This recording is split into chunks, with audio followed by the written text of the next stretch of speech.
Hi, I'm Ryan from Relationships Australia, South Australia. I'm a senior counsellor here in the Gambling Help Service, and I've been working for about 5 years. And this is Dr. Kim Lee. Thanks, Ryan. Yep, I'm Dr. Kim Lee. I'm a child and adolescent psychiatrist. I have a website, cgiclinic.com.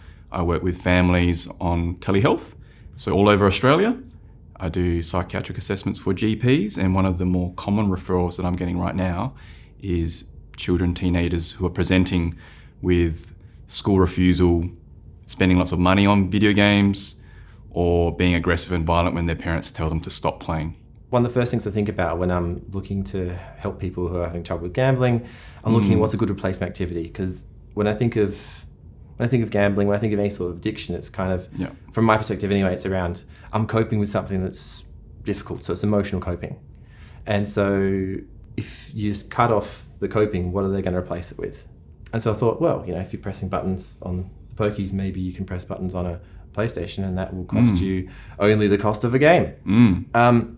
But then I guess when I think about some clients that transitioned over time, and because that turned out to be pretty effective. Yeah.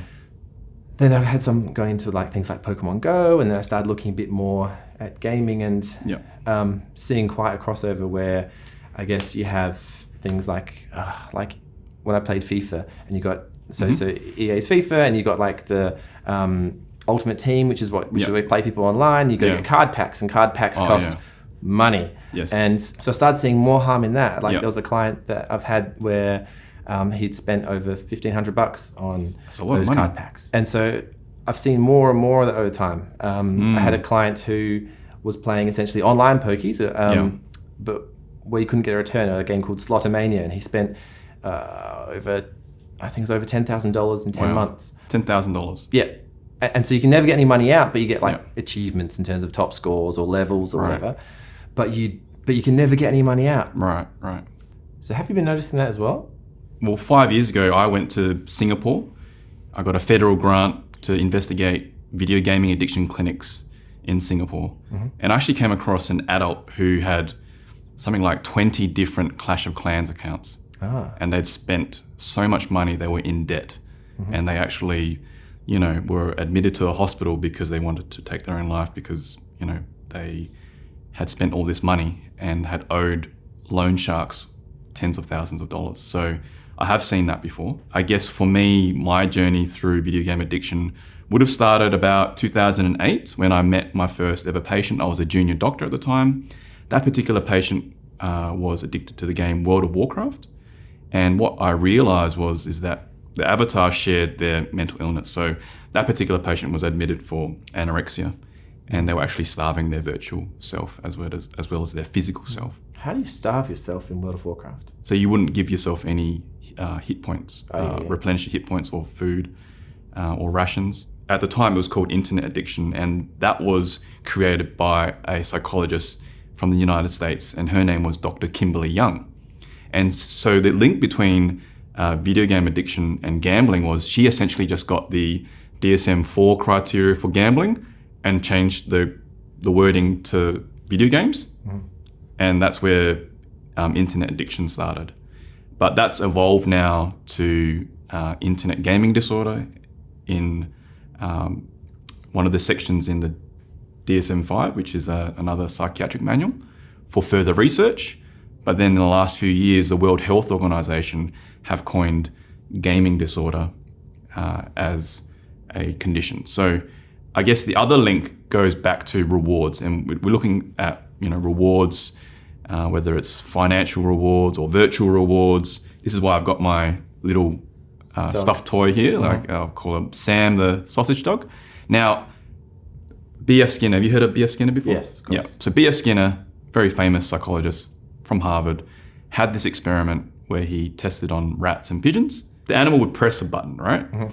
What happened was he found out that if he randomized the reward to give a pellet not every single time, but maybe every 10th time, then the animal would keep pressing the button. And that led on to poker machines. And that's where poker machines came from, and why casinos make money. Now, the video game designers also use this mechanic called a variable ratio schedule, which essentially means you don't know when the next reward will come out. So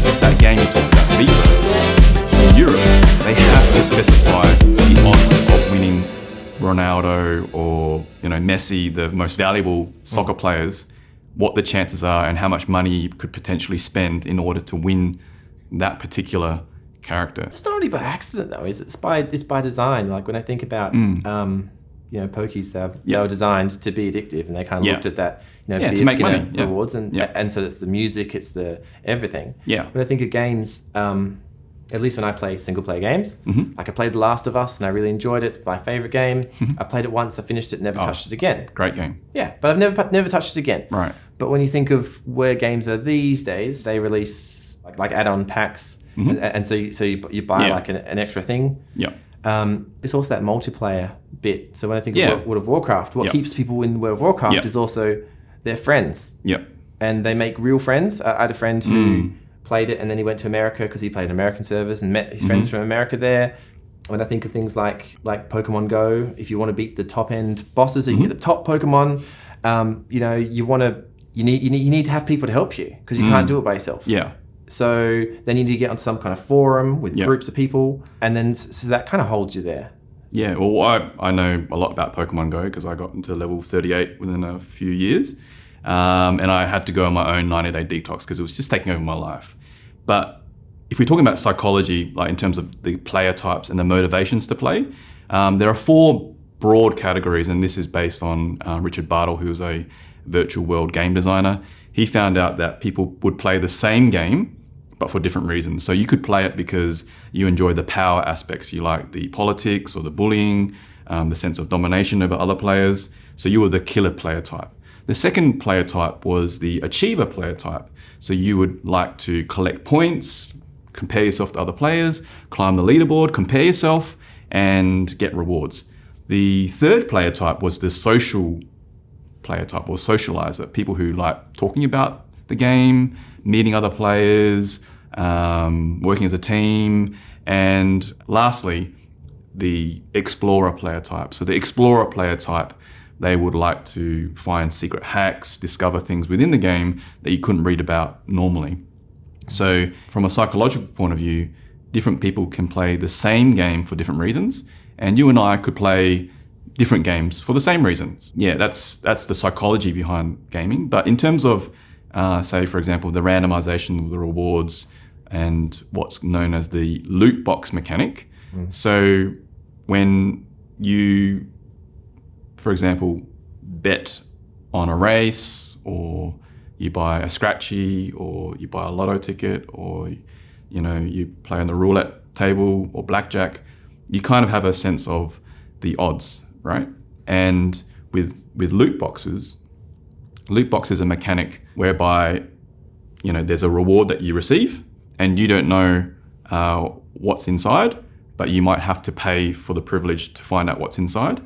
And it could be a really exciting cosmetic item or an exciting weapon that you can use in the game. And the Australian government in 2018 met together, decided about whether we should ban this mechanic from video games, because countries like Belgium and the Netherlands have actually banned loot boxes from video games. Now, unfortunately, the Australian government said that by law, the loot box mechanic is not considered a form of gambling by the Australian law, because the rewards you get, like you said, you can't cash them out for real money.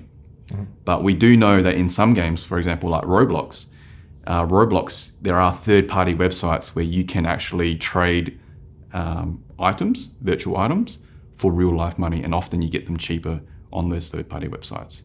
So essentially it turns a simple kids game into a mini casino. Yeah, well, I think with World of Warcraft, they talked about gold farmers as such. Right, People who go and just get a lot of gold and then they'd sell it online. So people were making money from that. Yeah. So you're seeing people who are experiencing harms from financial harms. I guess I'm seeing young people who are not going to school.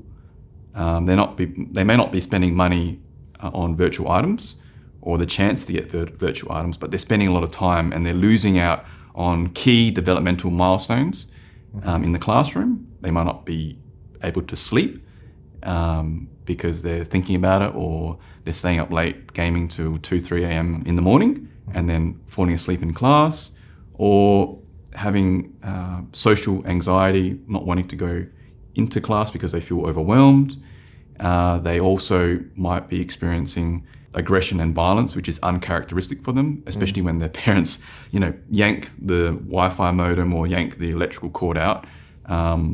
It's causing a particular problem. So I saw a teenage male today, and they were playing a game which was a modified version of Grand Theft Auto. Yep. Very famous sort of violent adult video game, R18+. Which also has a casino in it. Right, okay. This particular game, the version that he was playing, it never ended. So it wasn't like one small game that went for 20 minutes. This was a game where it was actually just like a virtual world where you could just continually, live there virtually forever. So when his parents tried to interrupt him, they'd always interrupt him at a crucial moment, and there was no way for them to communicate effectively when was the right time to switch off. And even when he did switch off, he described to me that he'd lie in bed and he just kept thinking about it, and then he'd just wake up and start, using his smartphone and watching videos on his smartphone until he eventually fell asleep with, exhaustion. Other children, they're actually soiling themselves. So they're either urinating or soiling their pants because they're so engrossed in the game, and they get all the tests done. The pediatricians will check, do all the tests, the scans, do all the imaging, everything's normal. But from a psychological point of view, they just can't control their bowels. So that kind of segues us into, I guess, the topic around gaming and gambling harm. I mean, with gambling harm, I guess when I think about the relevance for youth, I mean, some stats I was reading recently said 75% of children aged 10 to 14 have gambled in the past year. 75%? Yep. In the past year. I mean, which was a bit different than some other stats I'd seen, which was talking about adolescents, and it said, I think 1 in 5 boys and 1 in 8 girls had spent money on gambling in the past year. But even that means it's really high. And then when I think about that, there's another stat saying that 1 in 25 adolescents has a problem with gambling. So that's like 1 per classroom is in the problem gambling category. It's definitely relevant to parents, to teachers. Yeah. So what would you consider as normal for, say, a 14-year-old? Should they be allowed to gamble? Well, I mean, like the government says they're not allowed to gamble. Right. You're not supposed to gamble until you're 18. I think a lot of us have grown up where Melbourne Cup comes. And, and even in class, they go, oh, well, who's going to get this horse? Who's going to get that horse? Yeah. There's all these weird traditions. And you can win a prize. Yeah. And so gambling's kind of a part of Australian culture. Yeah. And that's a real problem. Because when you look at the culture in Australia, looking beyond children, we've got the highest per capita expenditure on gambling. I think it's $1,300 per person. Really? So we're the worst in the world. That's really concerning. Yeah. And so, I think of my experience growing up, and I think I put some money on horses when I was a kid. Yeah. I played Keno a couple of times. Again, your parent goes up and buys the thing, and you're like watching the screen and ticking things off. Yeah. I probably played bingo a couple of times. Yeah. So gambling's kind of a bit normalized. Yeah. But the problem is when we think about kids in particular, the difficulty in saying no. So the difficulty in stopping themselves. Yeah. When I think of the stats around problem gamblers, I think it's about 1%. But when it comes to youth, it's 5% would classify as problem gamblers. Right. But within that, I guess I'm also interested in the stats from Victoria say 85% of the gambling harm is from people that are low to moderate gamblers. And so that's quite a lot. But does low to moderate mean not severe? Well, it says they don't gamble so much, but they're still experiencing harm. And they experience 85% of the harm. I mean, how do they experience the harm? Gambling more than they can afford, right. Dropping out of activities they usually do, might be about stress, might be about loss of sleep. Yeah. I wonder how that translates to gaming as well, if it's similar. Well, I'm worried about that normalization aspect. So, even with electronic professional sports or video games being played professionally, kids are gambling on that as well. Mm-hmm. And they're also gambling their skins. So how, on the school playground, you might play for keeps with marbles or imagine we're playing for keeps for marbles, but then also our friend on the side is gambling with another friend about our game. So that's happening with esports. And it's happening with skins, and then people lose all their virtual items, and then they get more money to pump into the game to win it back again. For me, that's really concerning, because the age is getting younger and younger and younger. And this idea that gambling virtual items is becoming more and more normal. Daily gaming is becoming more normal. So it's really blurring this idea of what is a normal childhood look like versus, what is, harmful. So look, that brings up 3 points that come to my mind. One thing was, I was reading some information recently talking about mobile gaming. And mobile gaming, when I read some revenue stats, some old stats from like 2016, it said that mobile gaming made $38 billion in a year. That's a lot. Yep. In contrast to console gaming, which made 6.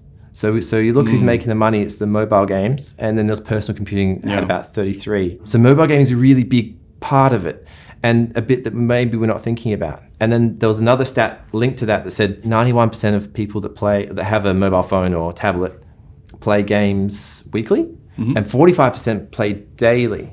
So that's a real lot. That says like half of our population, not just young people, but our population are playing games daily. Is that a concern to you? Oh, of course, because when I went to Singapore, I helped them write a commentary on the profile of children who are presenting to the addiction clinic. So the most severe cases, something like 95% of them were playing every day. They were playing strategy-based games like League of Legends, and they were also averaging 45 hours per week. 45 hours per week is more than a full-time job, and often they're playing for free. You look at games like Fortnite. Fortnite earns $300 million per month, and they're pumping out $100 million in prize money to entice kids to play and compete against each other for money, for real life money, and they kind of believe that this is going to be, their dream job. They can make a career out of it, but it's ultra competitive. And what I'm explaining to kids is, when you spend $15 on, do you know what a battle pass is? No. A battle pass is essentially a contract for 10 weeks with the Fortnite producer, right? And Fortnite will say, if you complete all these tasks, which they say will take at least 100 hours of gameplay, right? You can earn up to $250 worth of virtual items. And they convert it into V-Bucks. So you don't really know in your head the calculation, but it's $15.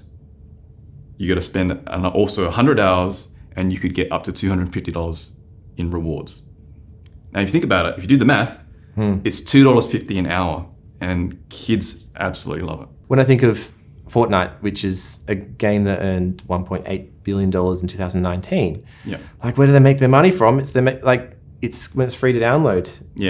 It's skins and all the additional bonuses and stuff, and because that's one of the highest grossing games. And so they're making it very accessible. So the entry point is very low. You get them in early, get them, playing the game, and then once the game. So what happens when you're addicted is you need more to make it more exciting, to get that same effect, that same reward. So how do you make it more exciting? You might spend a bit of money. You might want to get something more rare, something more exciting, something that will help you in the game. And so you get to that point, and they know that if out of, say, 100 people, 5 of those people will spend a lot of money, that's where they make their money. And, as a parent, do you want to take that chance to have your child be addicted to the game? It's about status. So it really does grab those kids that are struggling to find that in other ways. Again, using Pokemon Go as an example. And you got shinies, and you got your shiny league bosses or whatever. So there are people on there that want to get a shiny of everything that you can get a shiny of. So that's the way you're showing off. Of other games like that, it's like, prestige points or whatever else. So what you want to do is get what other people can't, or show how skillful you are, or show whatever it is. And I guess it comes back to that idea what you were talking about. How do kids say no, and that conversation and normalizing? I guess what the research is saying is that children who have some deficits in their social skills.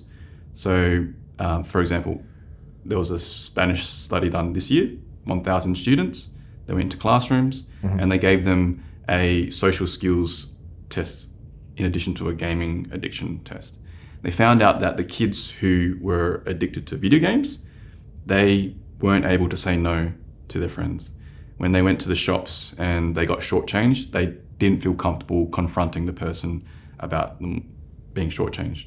They were less likely to talk to classmates of the opposite sex. All those little social skills that kids should be developing are being lost. And I think that has to do with, video gaming, betting.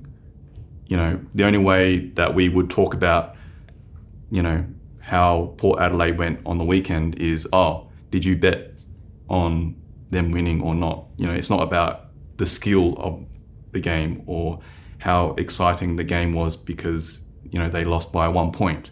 It's more about, I lost this amount of money because they lost by 1 point.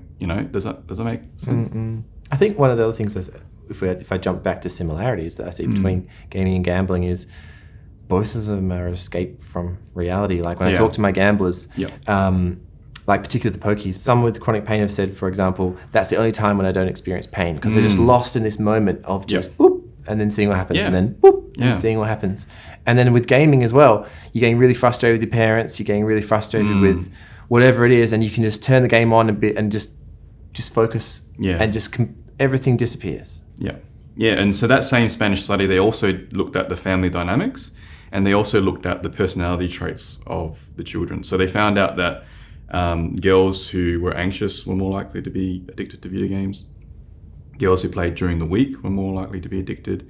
And they found out that boys who had hostility, who were more likely to, lash out at their parents, were more likely to be addicted.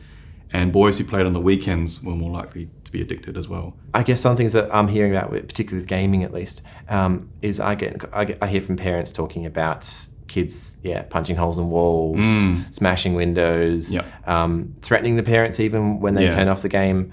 Lots and lots about the child just not responding to the parent because they're just playing the game, missing dinner, staying up late, not getting sleep.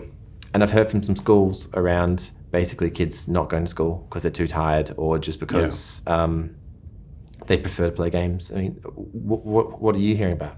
Yeah, GPs are sending kids for an assessment with me because they're school refusing, they're losing sleep, they're having difficulty regulating their emotions, they're aggressive to their parents. Parents might even call the police on them. They might be stealing money from their parents' credit card. And sometimes in some situations, kids will run away to their grandparents because they know the grandparents will will be more lenient. Or if parents are having they're separated parents or having mixed custody, they'll want to live with the parent who allows them to get play games. And that could be a problem for parents. I remember talking to one client where she was trying to limit the kids gaming, but with dad was a huge gamer, and so she was worried about limiting his gaming when he was with her because she's like, well, then he won't want to come over, and so she was trying to pull back all boundaries because she was just worried that he wouldn't choose her anymore. It reminds me of a case recently. Teenage boy, he actually presented with suicidal ideation. He was thinking about swallowing some bleach, jumping off a bridge. And he was having constant arguments with his parents, his mum and his stepdad. And he also had a background of being on the autism spectrum. And what I found out was that, both his parents, they actually met whilst playing video games. So his parents knew a lot about video games, but they were quite strict on what days he could play. The funny thing is that it all comes down to communication and role modeling and family relationships, right? So I asked this boy, when you're not allowed to play, do your parents play video games? And he's like, yeah. And it really pissed him off. He had this, maybe once a month he'd have a rage attack. And I said, okay, look, this is, going to be a problem, an ongoing problem, because when you're on the autism spectrum, you have a real black and white sense of justice, like what's fair. So I said, how about we all have a family agreement that when the boy is not allowed to play, then no one is allowed to play. And it was quite interesting because the boy right there and then said, it's not going to work. And sure enough, a few weeks later, I reviewed them and I said, how did it go? He's like, nah, stepdad was stressed out. And adults get stressed out too. And adults find video games as an escape. And that particular day, the stepfather played his video game. And so this was an ongoing conversation, and we had to work through that. And, we looked at things like, can we get him respite? Can we find ways to give the parents a break? Because the parents were actually getting burnt out. It does make you think about parents, because I'm thinking, like, even when I think about my kid, and I've got one that's 8 and one that's like 2.5, and 2.5 just monopolizes my time. And so the 8-year-old science gets a bit neglected. But he's happy to take care of himself on his computer or on the PlayStation or on TV. So I'm thinking that might be a bit of a prevalent thing. Well, the studies are saying that parents, they have this idea that with, say, for example, television control, they used to be quite worried about how much television time their child was getting. But parents at the moment, they're not actually paying attention or being very vigilant about their child or their teenagers' use of screen time, social media and video games. So they're being quite complacent. They feel as though, my child's intelligent, my child has the ability to control their time. But next thing you know, COVID comes around, they're not at school, they're all at home, they're switching from their homework to video games, and next thing you know, they're like, I don't want to do an English essay, it's boring. They'd rather be playing video games. Sure. When we talked about harms a little bit earlier, I guess I was wondering, which came first, the chicken or the egg in that? Because I've read some stuff saying that anxiety and depression are a lot more prevalent with people that game. But were they anxious first, or did this cause the anxiety, or is it both? Yeah. Well, American psychologist Douglas Gentile did a longitudinal study following kids from different year levels over a few years in Singapore. And he answered this question by saying it essentially works both ways. So what he found out was the more time you spent playing video games, the worse your anxiety and depression got. The less gaming time you spent, the better your anxiety and depression got. So his theory is that, it goes both ways. So children who are anxious or depressed, they might make themselves feel better by playing a video game. But the problem is if you keep using that as a coping mechanism and nothing else, overusing, then So what things would teachers, what things would parents, what things would professionals notice? How do you notice this early? What are the warning signs? So obviously more time spent playing, difficulty turning off, losing sleep, arguments, loss of academic performance, loss of interest in meeting people face to face, worsening depression, low mood, not wanting to leave their room, spending more money, and general self-care, like not wanting to eat meals, not wanting to shower. Yeah, being stinky. I've heard about the missing showers. It's pretty similar with gambling as well. I think with gambling problems tend to be kept kind of secret. You don't hear much about it. You might hear from wins, or you might hear about, my bloody team lost, or something like that. But you won't hear much about how often they're gambling, how much they're spending. So that all gets kind of kept in. But the things that you notice is they don't do activities that cost money. They start staying at home more. You'll see them angry. So more stress, more depression, more anxious. Money might go missing, bank cards, and maybe some objects from the house being taken to pawn shops and things like that. What would you suggest to teachers and professionals who are working with families with children who have gaming harm? Let's say you were a student at my school. I might start off with some open-ended questions and some closed-ended questions. And I might start off by saying, how's school going? How did you cope with the lockdown, the restrictions? Was it hard? Was it easy? And then you might say stuff like, I've noticed that, you haven't really been playing basketball with your friends as much, or you've skipped a few days of school, or I heard that, you found it really hard to go back to school. Can you tell me a bit more about that? And if you've got a good relationship with them, you're hoping that they're going to talk to you. Now, if they're spending, if I get a child who isn't leaving their room or not going to school, you might just ask them, So when you're not at school, what are you spending your time doing? And usually they'll talk about video games. And then at that point, I'll ask a closed-ended question and say, so what's your favorite video game? And that way it shows that you're showing some interest in their world. And then hopefully they will, tell you what their favorite game is. It could be Roblox, could be Fortnite, could be, League of Legends.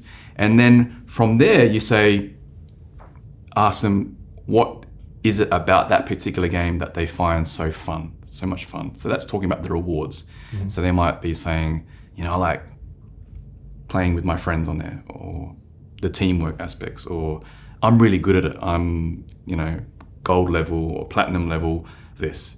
And you don't really have to be an expert in it, but it'll give you some clues into what they're doing online. And then you might start throwing in some questions like, has this taken over other important activities? I noticed that you used to play soccer. Do you still go into training, or are you missing out on that as well? Is it becoming more important? So that's talking about the priorities in their lives. And then you might go on to the more, severe end of the harms, like are they having troubles at home? Are they spending more money in the game? Are they losing sleep? Those sorts of things. So if you are noticing all that and you want to get more information, then by all means, have a discussion with their family, get more information, and then if they wanted to see a specialist like myself, their GP can always make a referral to me, or make a mental health care plan, or even call Relationships Australia, where they, people like yourselves can show an interest and work through it, because we all have these base skills of working with families. We just have to show an interest in the virtual world as well. It is interesting. In schools, they talk about sex education, they talk about the harm of alcohol and cigarettes, and there's ads on TV about that, but we don't see that in schools or on TV so much around the harms around gaming or gambling for young people. Yeah. Do you think that has a place in schools? Oh, definitely. I mean, I get asked to speak at schools all the time. The only problem is that video games are not regulated. They have that classification guidelines, but things like loot boxes and the content is not regulated. And obviously the loot boxes and the gambling isn't being addressed from a government point of view. But we've reached a tipping point now, haven't we, where the problem is just so widespread that it's hard to ignore.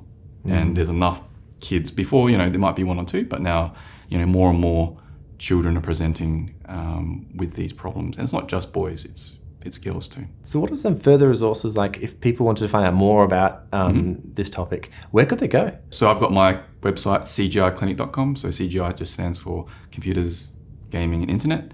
And I started this in 2015. It's got a link to my TED Talk on there. I've got a SBS on demand documentary coming out next year, which is really exciting. And that's just grown from, all the work that I've been doing in the last few years.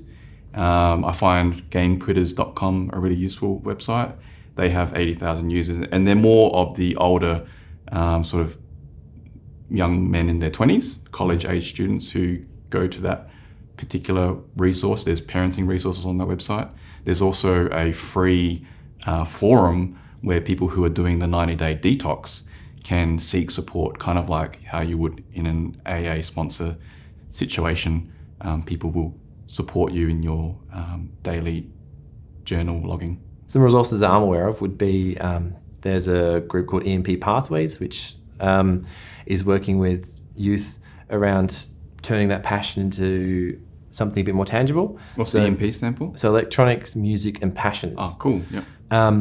And so Cameron, who's the head person there, is potentially looking at, okay, could you turn your passion in gaming towards writing games, making games? Oh, could great, yeah. Could it, but also alternatively diverting them towards a different passion around music, around so getting out from just being stuck in front of a screen all the time. I'm aware Uniting Care Wesley have a program around gaming. I helped them with that one. Yeah, and Relationships Australia work one-to-one with people that game or gamble.